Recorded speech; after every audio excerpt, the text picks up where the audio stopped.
What up? I'm Josh Paulson, and this is Inspector Josh Investigates TV, where we reverse engineer TV shows to draw story writing lessons from them. Today we're going to look at Broadchurch, Season 2, Episode 3. Warning, spoilers for this episode and previous are ahead.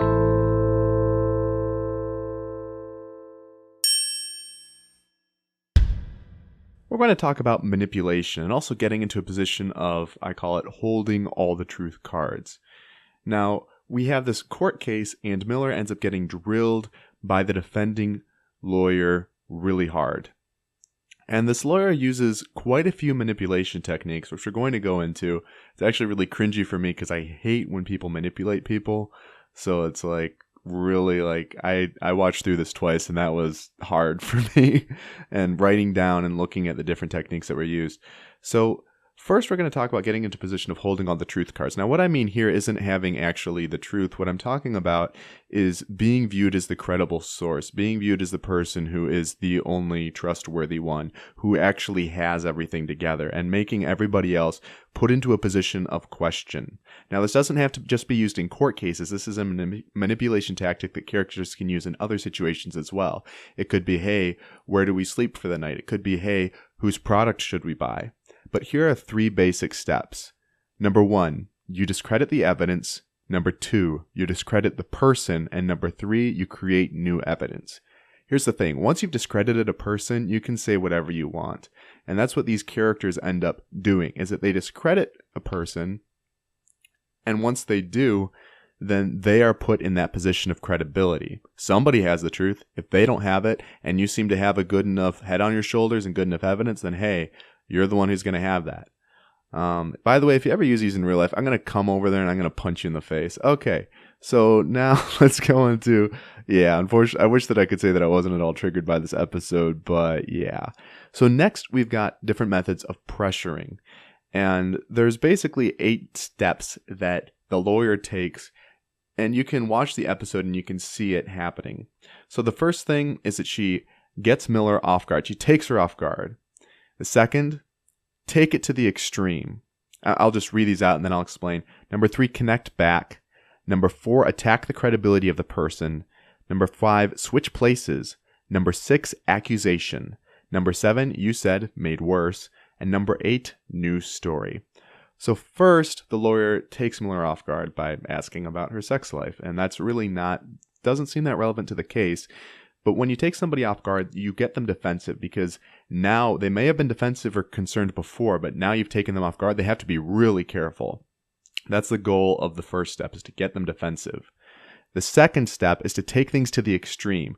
Basically, the lawyer ends up talking about all these things that aren't connected, and it's like, well, no, that's not true. Well, no, he never did that. Well, no, he didn't look at this. He wasn't into that. And you get everybody in the mindset of this is extreme. And you generally will ask about things that aren't really relevant to the situation, but seem connected. And then you connect them. That's step number 3, connect back. And you make the statements that are true, or that the character is talking about, that they believe are true. You make those statements seem as extreme as the other statements that aren't necessarily even related. Regardless of whether or not, and this is spoiler stuff here that I'm talking about, regardless of whether or not Miller's husband was into those things, he could have still been the murderer. Those aren't necessarily connected, but because of having these other pieces and having those seem extreme and then connecting it back, you make the evidence, you make the truth, or the truth as people know it best, you make that seem extreme. It's a really, really twisted method of manipulation. Then number 4, you attack the credibility of the person. That's what they do in this episode. You get people to doubt the person. It's like, hey, you sure that you've got this all together? And then number 5, you switch places. Now, what's that mean? Basically, you started off maybe seeming like the villain or the bad guy. Now you make them seem like the bad guy, and you become the hero. When the lawyer says, please stick to the facts, she's twisting words back on Miller, and she's making herself seem like the good person, the one who has the truth, the one who has all the truth cards. Now, generally, switching places happens by twisting somebody's words against them, whether it's truthful or not. This makes them look like a hypocrite and like you, the person who is pointing out the truth. Again, if you ever use these in real life, I'm going to punch you in the face. So number 6, we have accusation. and this creates instability in the other person. The key here is that the other person now looks like the bad guy. It doesn't even have to be a false accusation necessarily, although in this case, yes, it is. And it can be true, it can be false, but we're talking about pressuring somebody and getting them into a position of kind of freak out. And now you have number 7, you said made worse. And this causes self-doubt inside of the person that you're talking to, or your characters are talking to. So it may not cause doubt on the main subject, but it can cause you to doubt your own judgment. So, for example, the lawyer ends up saying like, hey, you left your kids like that? You left your kids there for the night? And the result of that is it's like, well, maybe I didn't make the right decision here. But that's really not related to the other pieces. That's not related to whether or not her husband was the murderer. It's a completely different thing. A lot of this is really redirection, and it's putting the focus in the wrong spot. And that's really a big part of manipulation in general. It's putting the focus in the wrong spot. Putting the focus perhaps on your relationship with another person instead of your relationship with the person who is manipulating, or different things like that. And number 8 is new story. It establishes a new concept that replaces the doubt people currently have now. So if you have caused people, or if your character has caused people to doubt something, and they come in with any sort of evidence, it's a lot easier to convince people that something new is true if they believe that what they previously were into is actually false. Now, 2 other points to bring out here. Not connected to that.